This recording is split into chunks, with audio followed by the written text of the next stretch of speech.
کہتے ہیں کہ میرا ان دنوں قادیان میں آنے کا پہلا ہی موقع تھا، اس لیے بھی میرے دل میں غالب خواہش پیدا ہوئی کہ ہو نہ ہو ضرور اس موقع پر حضور کا دیدار کیا جاوے۔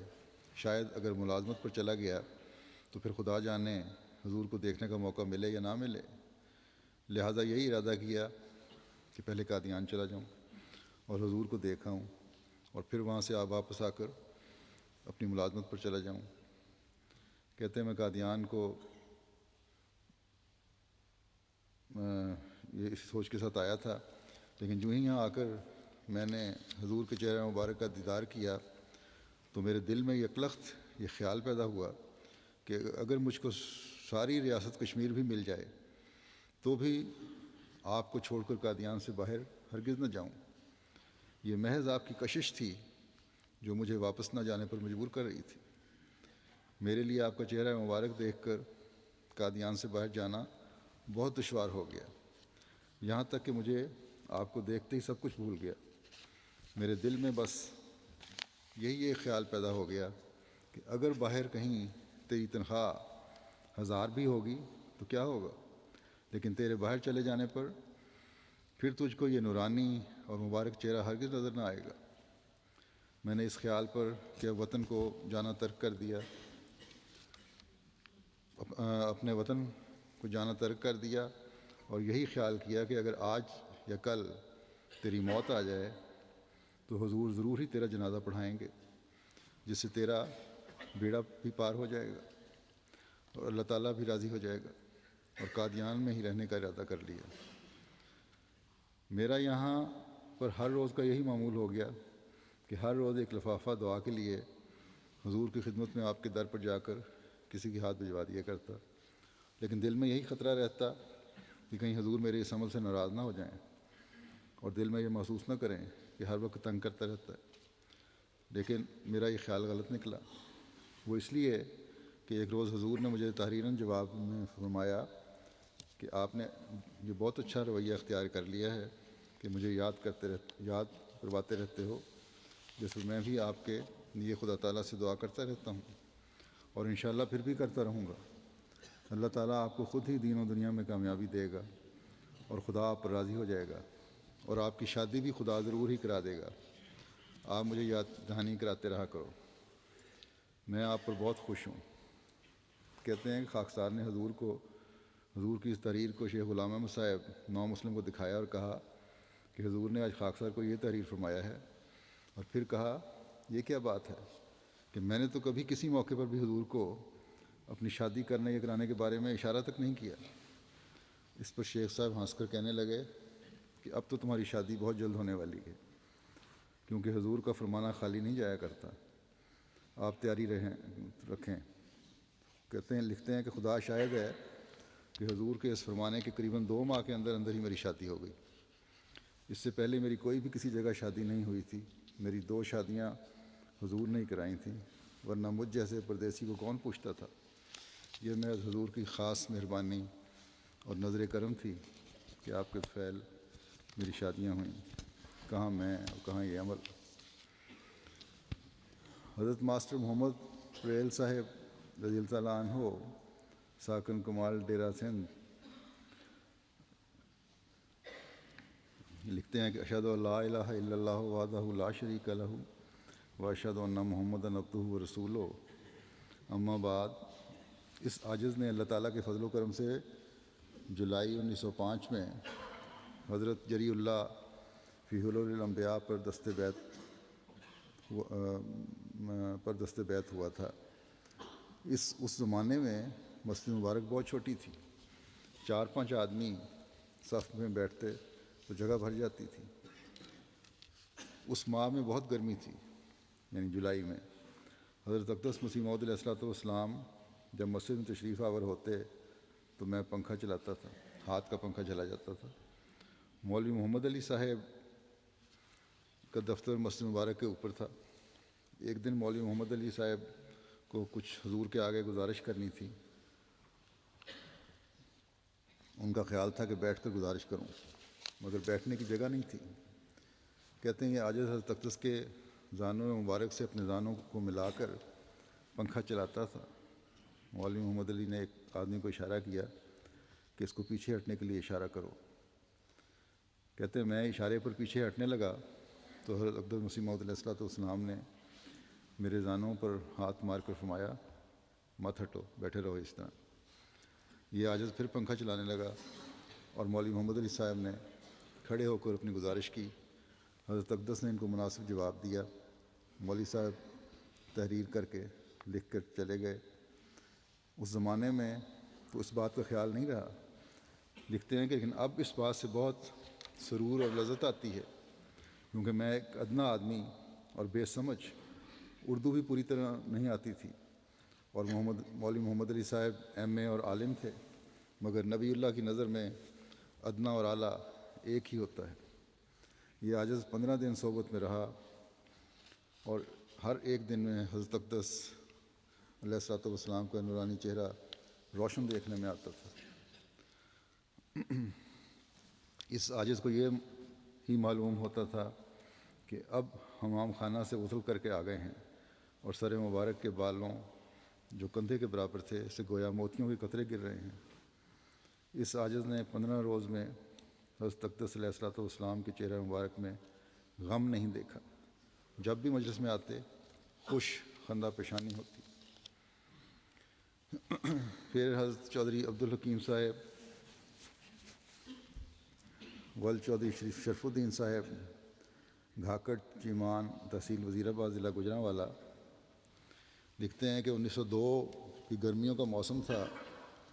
میں ان دنوں ملتان چھاونی ریلوے اسٹیشن پر بطور سگنل ملازم تھا. میرے خیالات اہل حدیث کے تھے اور میں مولوی عبدالجبار اور عبدالغفار اہل حدیث جو دونوں بھائی تھے اور ملتان شہر کے قلعے کے پاس ان کی کتابوں کی دکان تھی، ان سے قرآن شریف کا ترجمہ پڑھا کرتا تھا کہ اتفاقاً میری ملاقات مولوی بدر الدین احمدی سے ہوئی جو شہر کے اندر ایک پرائمری اسکول کے ہیڈ ماسٹر تھے. انہوں نے مجھے اخبار الحکم پڑھنے کو دیا. مجھے یاد ہے کہ اخبار الحکم کے پہلے صفحے پر لکھا ہوا تھا کہ خدا تعالیٰ کی تازہ وحی اور کلمات طیبات امام الزمان. میں ان کو پڑھتا تھا اور میرے دل کو ایک ایسی کشش اور محبت ہوتی تھی کہ فوراً حضرت مسیح موعود علیہ الصلوۃ والسلام کی خدمت میں اقدس میں پہنچوں. کہتے ہیں کہ اللہ تعالیٰ کا فضل شامل حال ہوا اور باوجود اہل حدیث کے مولویوں کے بہکانے اور ورغلانے کے میں نے تھوڑے ہی عرصے میں قبول کر لیا احمدیت کو. مولوی بدر الدین صاحب نے مجھے قادیان فوراً جانے کا مشورہ دیا اور میرے ساتھ ایک اور اہل حدیث مولوی بھی تیار ہو گئے. وہ مولوی سلطان محمود صاحب اہل حدیث کے شاگرد خاص تھے. کہتے ہیں جب ہم غربت کی حالت تھی، 15 روپے میری تنخواہ تھی، میں نے رخصت لی اور ریلوے پاس کا حق نہیں تھا. میں نے بما دوسرے دوست کے امرتسر کا ٹکٹ لیا جو ہمارے پاس قادیان کا کرایہ پورا نہ تھا. امرتسر پہنچ کر ہمارا ٹکٹ ختم ہو گیا اور ہم نے بٹالے والی گاڑی میں سوار ہونا تھا مگر ہمارے پاس صرف 8 آنے کے پیسے تھے، اس لیے ہم نے 2 آنے کا ویر کے کا ٹکٹ لے لیا اور گاڑی میں سوار ہو گئے. یہ بھی پھر کہتے ہیں کہ وہاں سوار ہونے کے بعد پھر ہمیں خیال آیا کہ بٹالے جانا ہے اور ٹکٹ بھی اتنا نہیں ہے. خیر ہم بیٹھے رہے. اس دوران میں ٹکٹ چیکر آ گیا، اس نے ٹکٹ ہمارا چیک کیا، لیکن ٹکٹ اچھی طرح چیک کرنے کے باوجود ہمیں چیک کر کے واپس کر دیا کہ ٹھیک ہے. اور اسی طرح اسٹیشن سے باہر نکلتے ہوئے ٹکٹ چیک کرنے والے نے ٹکٹ چیک کیا اور ہمیں کچھ نہیں کہا. ہم یہی دعا کرتے رہے کہ ایک نیک مقصد کے لیے ہم جا رہے ہیں، اللہ تعالیٰ ہمیں ہر قسم کی بے عزتی سے بچا لے. تو کہتے ہیں تو یہی جو ٹکٹ جو ہمیں آخر تک پہنچا دیا اس ٹکٹ نے، یہی ہم سمجھتے تھے کہ ہمارے لیے ایک یہی پہلا معجزہ جو ہم نے دیکھا وہ یہی تھا. لیکن بہرحال نیت نیک تھی، مجبوری تھی جس کی وجہ سے انہوں نے ٹکٹ لیا، نہ کہ ارادتاً دھوکہ دینے کے لیے. تو بہرحال لکھتے ہیں کہ جب ہم قادیان پہنچے، بٹالے سے پھر پیدل قادیان چلے گئے. قادیان جب مسجد مبارک میں داخل ہوئے اسی وقت حضرت مسیح موعود علیہ الصلوۃ والسلام تشریف لائے. میرے ساتھ جو دوست تھا وہ ایک اہل حدیث عالم تھا. اس نے حضرت مسیح موعود علیہ الصلوۃ والسلام سے ملتے ہی ایک سوال کیا کہ جب قرآن اور حدیث ہماری رہنمائی کے لیے موجود ہے تو آپ کی بیعت کی کیا ضرورت ہے؟ حضور اسی وقت وہیں کھڑے ہو گئے اور تقریر شروع فرمائی. ابھی حضور کی تقریر ختم نہ ہوئی تھی کہ میرے محترم ساتھی نے عرض کیا کہ حضور میری تسلی ہو گئی ہے، میں بیعت کرتا ہوں. حضور نے فرمایا کہ ابھی ٹھہرو اور پوری تسلی کر لو، شاید آپ کو دھوکہ نہ لگ جائے. پھر نماز ظہر پڑھا کر گھر تشریف لے گئے. حضرت مسیح موعود علیہ الصلوۃ والسلام کی تقریر کے خاتمے پر حضرت مولوی عبدالکریم صاحب نے فرمایا کہ اخباروں میں سب کچھ لکھا جا چکا ہے. یعنی کہ جو سوال اس نے کیا تھا کہ کیا ضرورت ہے قرآن اور حدیث کی موجودگی میں کسی اور کی بیعت کرنے کی، کہ سب سوال جواب پہلے ہو چکے ہوئے ہیں. باہر کہتے ہیں کہ مولوی صاحب کہتے ہیں پھر باہر سے آنے والے لوگ حضور کی خدمت میں سوال کر کے تکلیف دیتے ہیں اور اخبار کو نہیں پڑھتے. حضرت مسیح موعود علیہ الصلوۃ والسلام نے فرمایا کہ مولوی صاحب تقریر تو میں کرتا ہوں اور تکلیف آپ کو ہوتی ہے.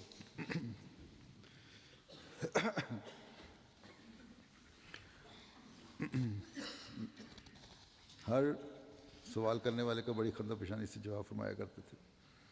حضرت چودھری عبدالحکیم صاحب ول چودھری شرف الدین صاحب گاکھڑ چیمہ تحصیل وزیر آباد ضلع گوجرانوالا لکھتے ہیں کہ جس شام کو میں نے بیعت کی، حضرت مسیح موعود علیہ الصلوۃ والسلام کے تشریف لے جانے کے بعد میں حضرت خلیفہ اول کی خدمت میں حاضر ہوا جو مسجد مبارک کے چھت کے پاس ہی کوٹھڑی میں رہتے تھے. پہلی روایت بھی انہیں کی ہے. انہوں نے ایک چھوٹی سی چارپائی چھت پر بچھائی ہوئی تھی. میں ان کی خدمت میں دیر تک بیٹھا رہا اور بہت سے مسئلے پوچھتا رہا، مگر سوائے ایک بات کے اور مجھے کوئی یاد نہیں رہی، اور وہ یہ کہ حضرت خلیفہ اول رضی اللہ تعالیٰ عنہ نے مجھے فرمایا کہ مخالف لوگ کہتے ہیں کہ نور الدین دنیا کمانے کے لیے قادیان آیا ہے، مگر مجھے تو وہ چارپائی ملی ہے، چارپائی پہ بیٹھے ہوئے تھے اوپر، کہ مجھے تو وہ چارپائی ملی ہے جس پر میرا آدھا جسم نیچے ہوتا ہے. میں تو صرف خدا کے لیے یہاں آیا ہوں اور میں نے وہ حضرت اقدس کی بیعت میں پا لیا. جس خدا کے لیے میں یہاں آیا ہوں وہ حضرت مسیح علیہ الصلوۃ والسلام کی بیعت کر کے میں نے پا لیا.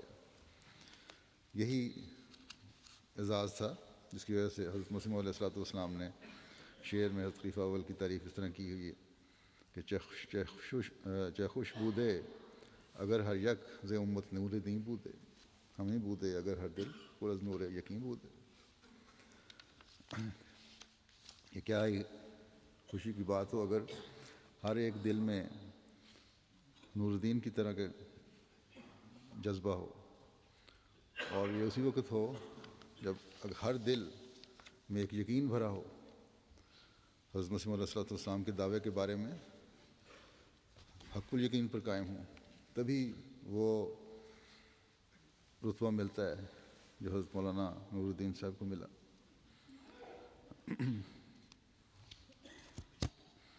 حضرت حامد حسین خان صاحب رضی اللہ عنہ جو محمد حسین خان صاحب مراد آباد کے بیٹے تھے، کہتے ہیں کہ میں 1902 میں علی گڑھ سے آ کر میرٹھ میں ملازم ہوا تھا. میری ملازمت کے کچھ عرصے بعد مکرمی خان صاحب ذوالفقار علی خان صاحب بسبیل تبادلہ بعہدہ انسپکٹر آبکاری میرٹھ میں تشریف لے آئے. آپ چونکہ احمدی تھے اور حضرت مسیح موعود کی بیعت کر چکے تھے، لہٰذا آپ کے گھر پر دینی ذکر و اذکار ہونے لگے، اور شیخ عبدالرشید صاحب ذمہ دار ساکن محلہ رنگ ساز صدر بازار میرٹھ کیمپ پر مولوی عبدالرحیم صاحب وغیرہ خان صاحب موصوف کے گھر پر آنے جانے لگے. خان صاحب موصوف سے چونکہ مجھے بوجہ علی گڑھ کالج میں تعلیم حاصل کرنے کے محبت تھی، اس لیے میری نشست و برخاست میں خان صاحب کے گھر پر ہونے لگی. میں نے کتابیں دیکھنے کا شوق ظاہر کیا تو حضرت اقدس مسیح موعود کی چھوٹی چھوٹی تصانیف خان صاحب نے مجھے دیں، جن میں غالباً برکات الدعا پہلے پڑھی اور اس طرح اور کتابیں تھیں. کہتے ہیں وہ میں نے دیکھنی شروع کی